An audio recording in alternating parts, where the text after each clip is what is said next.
नमस्कार, किसान समाचार में आप सभी का स्वागत है। सबसे पहले आप सभी दर्शकों को होली की शुभकामनाएं और शुरुआत करते हैं हेडलाइन से। देश विदेश में छाया होली का खुमार, बाजारों और पहाड़ों से लेकर खेत खलियानों तक में रंग उत्सव की धूम। हर्बल रंगों और फूलों के साथ इको फ्रेंडली होली बनी आकर्षण का केंद्र।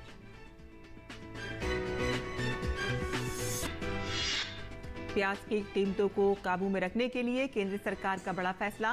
वाणिज्य मंत्रालय का प्याज के निर्यात पर लागू रोक को बढ़ाने का निर्णय। अगले आदेश तक प्याज का नहीं होगा निर्यात।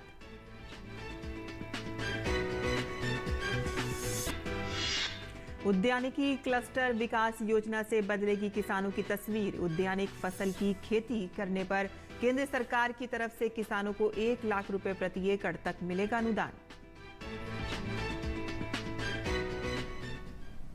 और अब समाचार विस्तार से।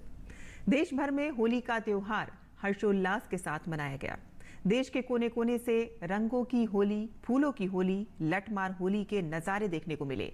और ऐसा ही कुछ माहौल दिल्ली के इस्कॉन द्वारका में भी रहा, जहां इको फ्रेंडली होली मनाई गई और फूलों की होली खेलते भक्त दिखाई नजर आए और साथ ही श्रद्धालुओं का आना जाना लगा रहा। और सभी ने फूलों की होली में शामिल होकर भाईचारे के पर्व में एक दूसरे को फूलों की होली से रंग कर होली मनाई। श्री वृंदावन धाम में वसंत ऋतु का आगमन होते ही होली का महोत्सव प्रारंभ हो जाता है। वृंदावन में वसंत पंचमी 14 फरवरी से लेकर रंग पंचमी तक यानी कि 40 दिनों का उत्सव मनाया जाता है। यहाँ के विश्व प्रसिद्ध फूलों की होली पर हमारे संवाददाता अजय मिश्र की ये रिपोर्ट देखिए। वृंदावन की होली पूरी दुनिया में सबसे निराली है।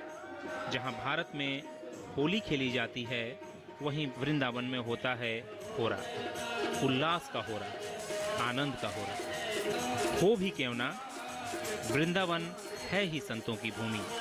वृंदावन में संतों की फूलों की होली सबसे ज्यादा प्रसिद्ध है। होली के मौके पर भक्त और भगवान आनंद में एकाकार हो जाते हैं। होली का जब नाम लेंगे तो ब्रज के रसिया की ही होली प्रसिद्ध है। इसलिए श्रीमद वृंदावन धाम में जब तक उल्लास ना हो और जब तक आह्लादपन जीवन में ना आए और जब तक बंधन ना खुले, जब तक मर्यादा की श्रृंखलाएं न टूटे, तो फिर होली का मतलब ही क्या है। यहाँ पर तो सब एकदम रसिक रंग में रंग जाते हैं। वृंदावन के फूलों की होली, बरसाने की लठमार होली, गोकुल में छड़ी मार होली, द्वारकाधीश में ब्रिज में धुलंडी होली पूरी दुनिया को अपनी ओर आकर्षित करती है। राधा रानी और श्री कृष्ण के समय से चली आ रही इस परंपरा को लोक कलाकार जीवंत कर अपना जीवन भी धन्य करते हैं। वृंदावन की फूलों की होली और जैसा कि राधा कृष्ण के द्वारा ये उनकी नगरी है, तो यहाँ की मोह माया तो सभी को है आने की, होली खेलने की। हम तो बस वाराणसी से बिलोंग करते हैं। हमारी बाबा की नगरी काशी है, विश्वनाथ की नगरी। वहाँ भी होली मनाई जाती है। सब जानते हैं कि मसान की होली बहुत फेमस है। अभी हुआ कुछ दिन पहले, 2 दिन पहले, तो हम लोगों ने वहाँ भी गए, मसान की होली खेली। काली के रूप में हम लोग थे, तो वहाँ पे मैंने होली खेली। फिर हमारा मन था कि वृंदावन आके हम लोग लुक लेके सबको एंजॉयमेंट कराएं, खुद भी एंजॉय करें होली। तो भगवान कहते थे कि हम लोग यहाँ पे आएँ, सबको होली खेलना है, खुद भी खेलना। बहुत अच्छा फील हुआ मुझे। वृंदावन में भक्तों की यही अभिलाषा होती है कि रंगों की अधिष्ठात्री माँ राधा रानी के चरणों की धूल मिल जाए और ब्रजरज उनके जीवन को उल्लास के रंगों से भर दे। अजय मिश्र, डीडी न्यूज, श्री वृंदावन धाम। और रंगों के त्योहार होली को लेकर हर ओर अलग ही उत्साह और उल्लास है। होली पर प्राकृतिक रंगों को बढ़ावा देने का संदेश भी दिया गया और ऐसी ही एक अनूठी पहल प्रभात फाउंडेशन नामक संस्था ने की। इस मुहिम में दिव्यांग महिलाएं शामिल रहीं, जिन्होंने प्राकृतिक रंगों को बनाकर खूबसूरत संदेश दिया है।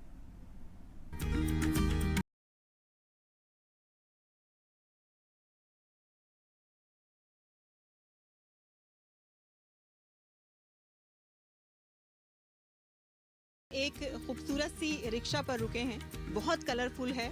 आगे आके हमने देखा तो पाया कि यहाँ पर इको फ्रेंडली होली के कलर्स बनाए जा रहे हैं। हमने बात इनसे करने की कोशिश करी, प्रभात फाउंडेशन की हैं ये, लेकिन अफसोस है कि ये सुनने में सक्षम नहीं है, इस वजह से ये कुछ कह नहीं पा रही हैं। लेकिन जो इनके काम हैं वो यहाँ पर बोलते हुए नजर आ रहे हैं। देखा जा सकता है कि किस तरह से इन्होंने खूबसूरत होली के रंग यहाँ पर बनाए हैं, पेंटिंग्स बनाए हैं। इनकी एक ये काम की इन्होंने हमको ये पैम्फलेट दी है जिसमें ये बता रहे हैं कि 2001 से ये लोग काम करते आ रहे हैं, रीसाइक्लिंग का काम करते आ रहे हैं, जिसमें ये अलग अलग तरह के जो प्लास्टिक हैं, फैब्रिक्स हैं, पेपर हैं, उनको रिसाइकिल करके ये इन्वायरमेंट के लिए भी कुछ ना कुछ करना चाहते हैं। उस वजह से रिसाइकिल करके उनको एक नया प्रोडक्ट का रूप देते हैं। और इसी के साथ ही इन्होंने कई लोगों को अपनी ऑर्गेनाइजेशन में एम्प्लॉयमेंट के लिए भी रखा है, रोज़गार भी ये लोग दे रहे हैं। बहुत अच्छी तरह से खूबसूरत यहाँ पे डेकोरेशन देखने को मिल रही है। ये देखिए कि किस तरह से इन्होंने एक रिक्शा यहाँ बनाई है, यहाँ होली के कलर्स हैं, यहाँ पे फूल भी उन्होंने रख रखे हैं। ये एक पूरा एक गिफ्ट पैक की तरह से हो सकता है ना, जो ये है। जी जी जी, हाँ ये होली के कलर्स हैं। जी जी जी, हाँ ये फ्लावर्स हैं जो आप, हाँ जो जिसमें पिचकारी में यूज़ होते हैं पानी के अंदर डाल के, है ना। हाँ जी जी, हाँ ये भी इयररिंग्स बनाए हैं आपने, ये बैलून के हैं, ये बैलून के इयररिंग्स बनाए हैं, ख़ास होली के स्पेशल हैं। ये देखिए अलग अलग तरह के बैलून्स हैं इन्होंने, बहुत ही खूबसूरत हैं। शायद इन्होंने रिसाइकिल करके इसको दोबारा से करके बनाया है और ये अपने आप में एक नया इनोवेशन है। और हैंडबैग्स भी इन्होंने यहाँ पर कुछ बना रखे हैं जिसमें हम देख सकते हैं कि इसमें अलग अलग तरह के कलर्स हैं, इको फ्रेंडली कलर्स हैं जो इन्होंने बनाए हैं अलग अलग। हाँ फेस के लिए नुकसान नहीं करेंगे जी। हाँ ये कुछ दिखा रही हैं, ये भी इन्होंने बनाया है, शायद रिसाइकिल करके ही इन्होंने इसको पेपर को बनाया है, जिसको ये होली पे कुछ लोग ये पहन के मस्ती करते हैं तो ये उसमें इस्तेमाल में आ सकता है। जी जी जी, ये बैंड्स आपने उसको रिसाइकिल करके दोबारा से इसको बनाया है। जी जी, हाँ तो काफ़ी प्रेरणा मिली है हमें यहाँ पर आके इन लोगों से कि किस तरह से इन्होंने अपनी मेहनत से, अपने लगन से ये काम इनको करके दिखाया है और लोगों के लिए ये एक मिसाल बनी है। आगे बढ़ते हैं, जहां आने वाले महीनों में प्याज की कीमत काबू में रहे और कीमत में उछाल नहीं आए, इसके लिए सरकार ने एक्सपोर्ट पर लागू रोक को बढ़ाने का फैसला किया है। वाणिज्य मंत्रालय की ओर से जारी अधिसूचना में कहा गया है कि सरकार ने घरेलू उपलब्धता बढ़ाने और कीमतों को नियंत्रण में रखने के लिए प्याज के निर्यात पर प्रतिबंध को अगले आदेश तक बढ़ा दिया है। और इससे पहले इस साल 31 मार्च तक प्याज के निर्यात पर रोक लगाई गई थी। विदेश व्यापार महानिदेशालय DGFT ने 22 मार्च को एक अधिसूचना में कहा था कि प्याज के निर्यात पर 31 मार्च 2024 तक लगाए गए प्रतिबंध को अगले आदेश तक बढ़ा दिया गया है। DGFT वाणिज्य मंत्रालय की एक शाखा है जो निर्यात और आयात से संबंधित मुद्दों पर फैसला करती है। सरकार ने 8 दिसंबर 2023 को प्याज के निर्यात पर प्रतिबंध लगा दिया था। रबी सत्र 2023 में प्याज का उत्पादन 2.27 करोड़ टन रहने का अनुमान है। वहीं केंद्र सरकार किसान भाइयों के चहुमुखी विकास के लिए दिन रात काम करती रहती है। सरकार का प्रयास है कि किसानों को उनकी फसलों का उचित दाम मिल सके और इसके लिए आवश्यक है कि वे फसल की कटाई के बाद उसका कुछ समय तक भंडारण कर सकें, और खासकर प्याज जैसी नश्वर फसलों का जो जल्दी खराब हो जाती हैं।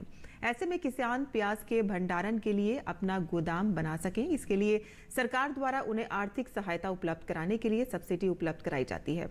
और इसी कड़ी में उद्यानिकी विभाग बिहार सरकार द्वारा राज्य के किसानों को प्याज भंडारण के लिए गोदाम निर्माण पर सब्सिडी के लिए आवेदन मांगे गए हैं। दरअसल बिहार सरकार द्वारा राज्य के किसानों को राष्ट्रीय कृषि विकास योजना के अंतर्गत प्याज भंडारण इकाई की योजना 2024-25 के लिए सब्सिडी दे रही है और इसके लिए राज्य के चयनित जिलों के किसान ऑनलाइन आवेदन कर योजना का लाभ ले सकते हैं। इस योजना के लिए 50 मीट्रिक टन क्षमता प्याज भंडारण के लिए अनुमानित लागत 6 लाख रुपए रखी गई है, जिस पर लाभार्थी किसानों को 75% अधिकतम 4 लाख से 50,000 रुपए की राशि अनुदान के तौर पर दी जाएगी। उत्तर प्रदेश में बड़ी संख्या में आज भी लोग कृषि से जुड़े हुए हैं। राज्य के किसानों को सरकारी योजनाओं और मुफ्त में बिजली मुहैया करवाने के लिए सरकार ने एक नई पहल की है। जी हां, उत्तर प्रदेश कृषि विद्युत बिल माफी योजना के तहत राज्य के किसानों को 1 अप्रैल 2023 से निजी नलकूपों को मुफ्त बिजली दी जाएगी। सरकार की योजना का लाभ राज्य के 14.32 लाख किसानों को सीधे तौर पर मिलेगा, लेकिन इसके लिए सरकार की ओर से एक शर्त रखी गई है, जिसके मुताबिक योजना का लाभ उन्हीं किसानों को मिलेगा जिन किसानों ने 31 मार्च 2023 तक के संपूर्ण बकाये बिल का भुगतान कर दिया है। और ऐसे में किसानों को योजना का लाभ लेने के लिए इस अवधि से पहले के बकाया बिजली बिलों की राशि जमा करानी होगी। योजना का लाभ लेने के लिए ऊर्जा विभाग द्वारा पंजीकरण प्रक्रिया शुरू की जा चुकी है। योजना का लाभ लेने के लिए इच्छुक किसानों को 30 जून 2024 तक की समय सीमा में अपना पंजीकरण कराना होगा। किसानों की आमदनी बढ़ाने के लिए केंद्र और राज्य सरकार ने कई योजनाएं शुरू की हैं और इसी कड़ी में बिहार सरकार ने उद्यानिकी क्लस्टर विकास योजना हॉर्टिकल्चर क्लस्टर डेवलपमेंट स्कीम शुरू की है। इस योजना के तहत गांव में न्यूनतम 25 एकड़ में किसी एक उद्यानिक फसल खेती करने पर किसानों को 1 लाख रुपए प्रति एकड़ तक अनुदान मिलेगा। किसान इस स्कीम का फायदा उठाकर अपनी आय में बढ़ोतरी कर सकते हैं। उद्यान निदेशालय के मुताबिक किसानों को गांव में न्यूनतम 25 एकड़ में किसी भी एक उद्यानिक फसल की खेती करना है और इस पर किसानों को 1 लाख रुपए प्रति एकड़ का अनुदान दिया जाएगा। स्ट्रॉबेरी और ड्रैगन फ्रूट के लिए 1 लाख प्रति एकड़ की अतिरिक्त सहायता मिलेगी और इसके अलावा प्रशिक्षण, सूक्ष्म सिंचाई, उत्पाद परिवहन के लिए वाहन, अच्छी किस्म की पौध सामग्री, मार्केटिंग सहायता, बाजार की सुविधा, पैकेजिंग की सुविधा, पौधा संरक्षण और एक क्लस्टर एक मार्गदर्शन संग्रहण की सुविधा आदि योजनाओं में भी प्राथमिकता के आधार पर सहायता दी जाएगी। गर्मी का मौसम आने वाला है और इस मौसम में छोटे और बड़े सभी लोग फलों को बड़ी चाह से खाते हैं। और अगर हम तरबूज की बात करें तो गर्मी के मौसम में किसानों के लिए तरबूज की खेती करना काफी फायदेमंद साबित हो सकता है। कम लागत में ये किसानों को मालामाल कर देगी। गर्मियों में बाजार में तरबूज की बहुत डिमांड रहती है और ऐसे में इसकी कीमत भी अच्छी मिल जाती है। इस वजह से किसानों को तरबूज की खेती करनी चाहिए। तरबूज की बुआई जनवरी से शुरू हो जाती है और मार्च होने के अंत तक इसकी हार्वेस्टिंग हो सकती है। हालांकि कई क्षेत्रों में इसकी बुआई फरवरी में होती है, जबकि पहाड़ी क्षेत्रों में मार्च और अप्रैल में होती है। बुआई के ठीक 2 से 3 महीने बाद इसकी हार्वेस्टिंग होती है। तरबूज को गर्मी के मौसम में धूप की जरूरत होती है और इसकी खेती के लिए मिट्टी का स्तर 5.5 से 7 तक उपयुक्त होता है और 24 डिग्री से 27 डिग्री सेल्सियस के तापमान की जरूरत होती है। और गर्मी के मौसम में उड़द दाल की खेती करना किसानों के लिए काफी अच्छा रहता है। गर्मी का मौसम आ गया है और खेत में नई फसलों की बुआई का समय है। हम बात कर रहे हैं उड़द दाल की खेती की, जिसकी डिमांड बाजार में पूरे साल रहती है। इस वजह से इसकी खेती करना किसानों के लिए मुनाफे वाला सौदा साबित होगा। उड़द को दलहनी फसलों में प्रमुख फसल माना जाता है और इसकी खेती के लिए गर्मी का मौसम सही समय होता है, क्योंकि इस दौरान तापमान में थोड़ी नमी रहती है और किसी भी फसल की अच्छी उपज के लिए सही तरीके से बुआई होना अति आवश्यक है।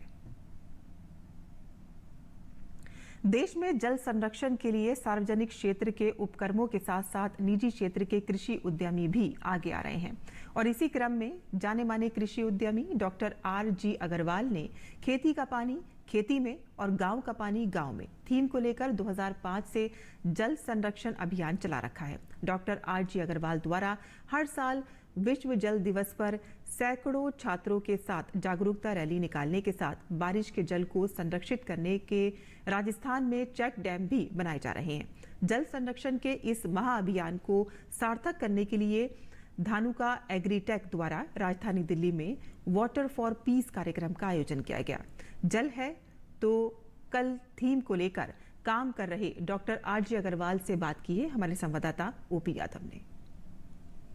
जल है तो कल है, इसी थीम को लेकर न केवल भारत सरकार बल्कि कृषि क्षेत्र से जुड़े उद्यमी और स्टेक होल्डर भी लगातार काम करे और इसी क्रम में धानुका एग्रीटेक लगातार न केवल जागरूकता कार्यक्रम चला रहा है बल्कि इस विषय को लेकर बौद्धिक जगत के साथ चर्चा और मंथन का काम भी कर रहा है। अभी हमारे साथ इसी विषय पर बात करने के लिए धानुका एग्रीटेक के चेयरमैन डॉक्टर RG अग्रवाल मौजूद है।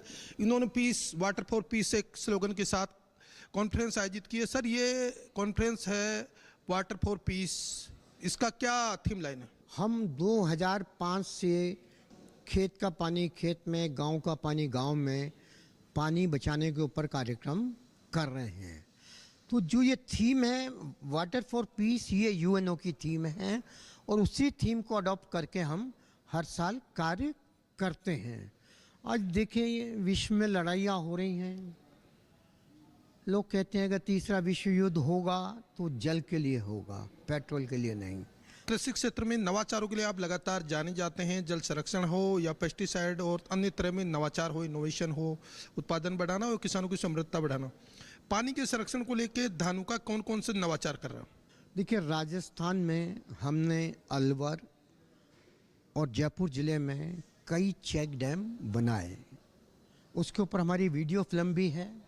जिस गांव में हमने चेक डैम बनाए उन गांवों का कायाकल्प हो गया। वो गांव के लोग जो मजदूरी करने शहरों में जाते थे, आज वो वापस अपने गांव लौट गए और उनके यहाँ जो कुओं का पानी सूख गया था, नीचे चला गया था, आज उनके कुओं में फिर से पानी आने लगा। चेक डैम से जो पानी मिलता है वो उनके पशु पीते हैं, वो खेती में इस्तेमाल करते हैं और जब खेती होती है तो आमदनी होती है। धानुका 2005 से हर साल विश्व जल दिवस पे 200 से ज़्यादा स्कूलों में पेंटिंग कंपटीशन कराती है।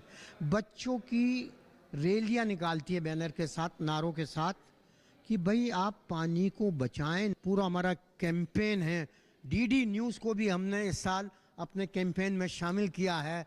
मेरा ख्याल है शायद आज से हमारा सभी चैनलों पे काफ़ी चैनल हमने सेलेक्ट किए हैं, उन पे ये मैसेज कि पानी बहुत कीमती है, इसको आप बना नहीं सकते पर बचा ज़रूर सकते हैं। प्रधानमंत्री जी ने पर ड्रॉप मोर क्रॉप का नारा दिया। आप भी लगातार ड्रिप सिंचाई और स्प्रिंकलर सिंचाई और ऐसे नवाचारों पर फोकस करते रहे हैं, इससे कितनी मदद मिलेगी?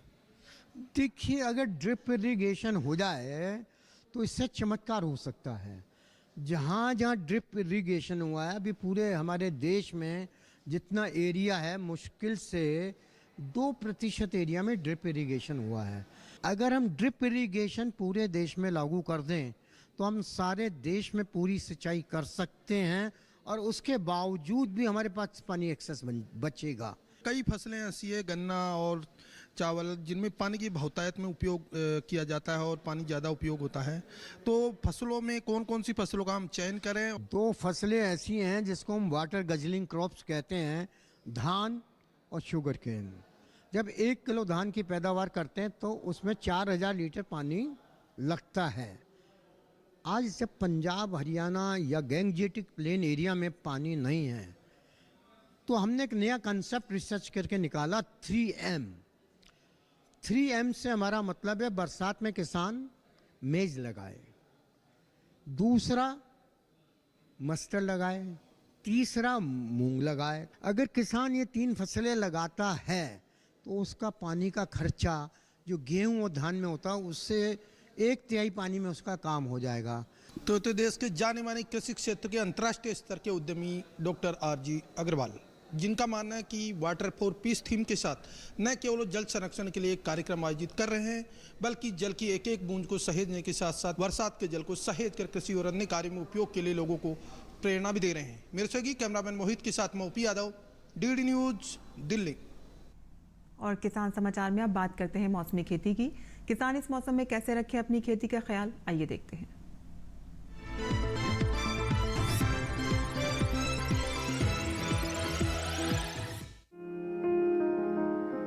गुजरात में गन्ने की खेती के लिए खेत तैयार करें। गन्ने के खेत में पर्याप्त नमी बनाए रखें। किसान धान के खेत से खरपतवार निकालें। धान में 5 से 7 सेंटीमीटर का जल स्तर बनाए रखें। वहीं अरहर के खेत में सिंचाई करें। अरहर के खेत से घास फूस निकाल सकते हैं। गुजरात में चने की तैयार फसलों की कटाई कर लें। साथ ही मूंग की बुआई करने का समय सही है। किसान बीन की तुड़ाई कर सकते हैं। यहीं केले के बागों में कीट लगने की संभावना है। ऐसे में केले के बागों में कीटों से बचाव के लिए कृषि विशेषज्ञों की सलाह से कीटनाशक छिड़कें। गुजरात में बाजरे की बुआई कर लें। राजस्थान में जीरे की कटाई कर लें। वहीं चने की कटाई कर सकते हैं। इसके अलावा ज्वार की बुआई करें। किसान बाजरे की भी बुआई करते रहें। यहाँ खीरे की बुआई कर लें। साथ ही प्याज के खेत की देखभाल करते रहें। राजस्थान के किसान तोरई की बुआई करें। यहीं खरबूजा भी बोए। अभी जौ के खेत में सिंचाई कर सकते हैं। इसके साथ ही सरसों की कटाई करें। दूसरी ओर किन्नू के बागों से खरपतवार निकाल सकते हैं। यदि बात करें गन्ने की, तो गन्ने की बुआई करने का समय उपयुक्त है। राजस्थान में लाल मिर्च की बुआई करते रहें। किसान लौकी की बुआई कर लें।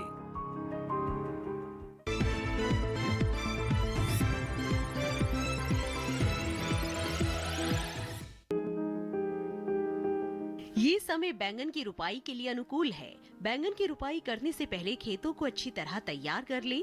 रुपाई करते समय पौध से पौध की दूरी 60 सेंटीमीटर और पंक्ति से पंक्ति की दूरी 60 से 75 सेंटीमीटर रखें।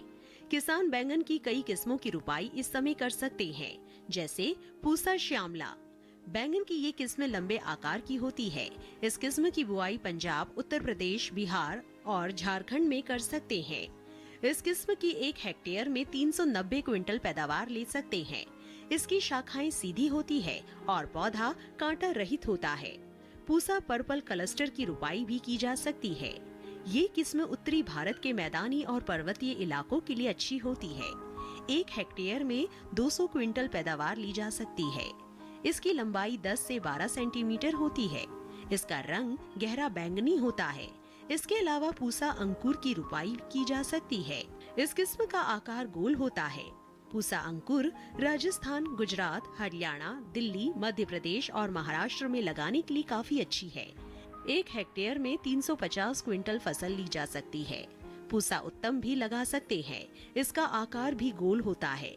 बैंगन की इस किस्म की रुपाई पंजाब, उत्तर प्रदेश, बिहार और दिल्ली में की जा सकती है। रुपाई के तुरंत बाद पहली सिंचाई करें। बैंगन की फसल में तना और फल भेदक कीटों के हमले का खतरा बना रहता है। इससे बचाव के लिए किसान विशेषज्ञों की सलाह पर उचित दवाओं का छिड़काव करें।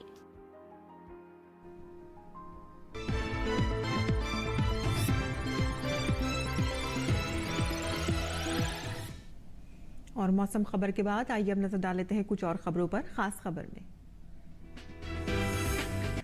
देश भर में होली उल्लास और उमंग के साथ मनाई गई। ये पर्व बसंत के आगमन और बुराई पर अच्छाई की जीत का प्रतीक है। इस अवसर पर बधाइयों और मिठाइयों का सिलसिला जारी है और लोगों ने एक दूसरे को गुलाल लगाया। राष्ट्रपति द्रौपदी मुर्मू ने देशवासियों को होली की शुभकामनाएं दी। राष्ट्रपति ने कहा कि होली हर्षोल्लास और खुशियों का त्योहार है जो लोगों में आशा और उत्साह की भावना जगाता है। उन्होंने कहा कि होली के रंग देश की विविधता के प्रतीक हैं और ये त्योहार प्रेम, एकजुटता और भाईचारे को बढ़ावा देता है। उपराष्ट्रपति जगदीप धनखड़ ने भी देशवासियों को होली की शुभकामनाएं दी हैं। उन्होंने कहा है कि रंगों का ये त्योहार प्रत्येक व्यक्ति को प्यार के बंधन में बंधने और बसंत के स्वागत का संदेश देता है। उन्होंने ये भी कहा कि होली आपसी मेल मिलाप और नई संभावनाओं तथा अवसरों से लाभान्वित होने का अवसर प्रदान करता है। प्रधानमंत्री नरेंद्र मोदी ने देशवासियों को होली की बधाई दी है। प्रधानमंत्री ने सोशल मीडिया प्लेटफॉर्म एक्स पर साझा किए गए एक संदेश में कहा कि स्नेह और सद्भाव के रंगों से सजा ये पारंपरिक पर्व आप सभी के जीवन में नई ऊर्जा और नया उत्साह लेकर आए। रक्षा मंत्री राजनाथ सिंह लेह में देश की सुरक्षा में तैनात सेना के जवानों के साथ होली मनाई। रक्षा मंत्री के साथ सेना प्रमुख मनोज पांडे भी वीर जवानों के साथ होली खेलते नजर आए। केंद्रीय मंत्री स्मृति ईरानी चांदनी चौक सीट से भाजपा उम्मीदवार प्रवीण खंडेलवाल और वर्तमान सांसद डॉक्टर हर्षवर्धन ने दिल्ली में आयोजित होली मिलन समारोह में शामिल हुए। राजस्थान के मुख्यमंत्री भजन लाल शर्मा होलिका दहन समारोह में शामिल हुए। मुख्यमंत्री भजन लाल शर्मा ने सभी प्रदेशवासियों को होली की शुभकामनाएं देते हुए कहा कि होली का पर्व संस्कृति, भाईचारा, सनातन और प्रेम का संदेश देने वाला है। पंजाब में पठानकोट में बीएसएफ के जवानों ने भारत पाक सीमा पर शहीद जवानों के परिवारों के साथ होली मनाई। ओडिशा के पुरी में रेत कलाकार सुदर्शन पटनायक ने रेत कलाकृति बनाकर होली की शुभकामनाएं दी। होली के त्योहार के बीच एक अप्रिय घटना भी सामने आई है। उज्जैन के महाकाल मंदिर में भस्म आरती के दौरान गर्भगृह में आग लगने से मुख्य पुजारी सहित 10 लोग झुलस गए हैं। जहां उनका इलाज जारी है तो वहीं समय रहते आग पर काबू पा लिया गया। और नियामकीय उल्लंघन के मामले में IIFL फाइनेंस लिमिटेड और JM फाइनेंशियल प्रोडक्ट्स लिमिटेड को एक विशेष ऑडिट का सामना करना पड़ सकता है। इस मामले में रिजर्व बैंक ने ऑडिटर की नियुक्ति की प्रक्रिया शुरू कर दी है। बीजेपी ने हिमाचल प्रदेश की मंडी सीट से कंगना रनौत को मैदान में उतारा है, जबकि यूपी की पीलीभीत सीट से वरुण गांधी का टिकट कट गया है। उनकी जगह पर जितिन प्रसाद को उम्मीदवार बनाया गया है। हरियाणा की कुरुक्षेत्र सीट से कांग्रेस से भाजपा में शामिल हुए नवीन जिंदल को टिकट दिया गया है और इसके अलावा पटना साहिब के रवि शंकर प्रसाद, मेनका गांधी को सुल्तानपुर से, अरुण गोयल को मेरठ से, धर्मेंद्र प्रधान को संबलपुर से टिकट दिया गया है। केंद्रीय मंत्री अश्वनी चौबे का बक्सर से टिकट कट गया है। उनकी जगह मिथिलेश तिवारी को उम्मीदवार बनाया गया है। पटना साहिब लोकसभा सीट से अपनी उम्मीदवारी पर भाजपा नेता रविशंकर प्रसाद ने कहा कि पिछले 10 सालों में पीएम मोदी की अगुवाई में भारत बहुत आगे बढ़ा है। एनडीए की बहुत प्रामाणिक जीत होगी। और किसान समाचार में आज के लिए बस इतना ही। अनुमति दें। नमस्कार। अध्यक्ष जगत प्रकाश नड्डा जी और बिहार के प्रदेश अध्यक्ष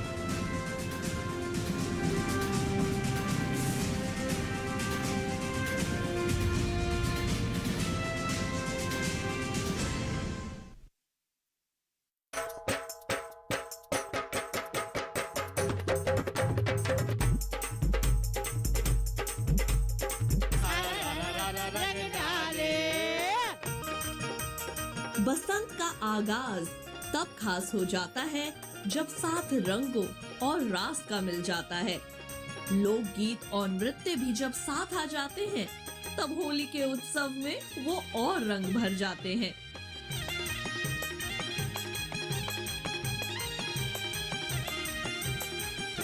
होली के रंगों में सराबो डीडी किसान की खास पेशकश।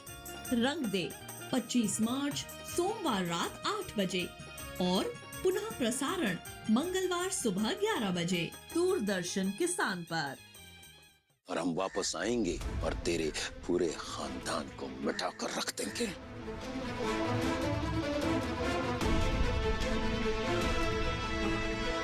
वो दीदी माँ तुमसे क्या कह रही थी?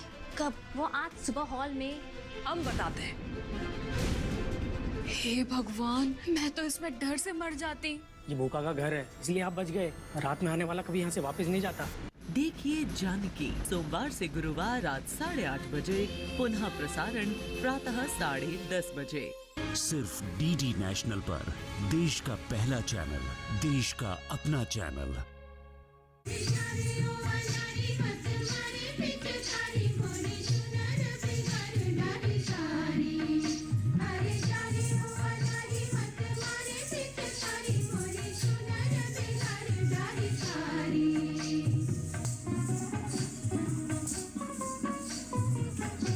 होली के रंग और धूम मचोरी 26 मार्च शाम 4 बजे डीडी नेशनल।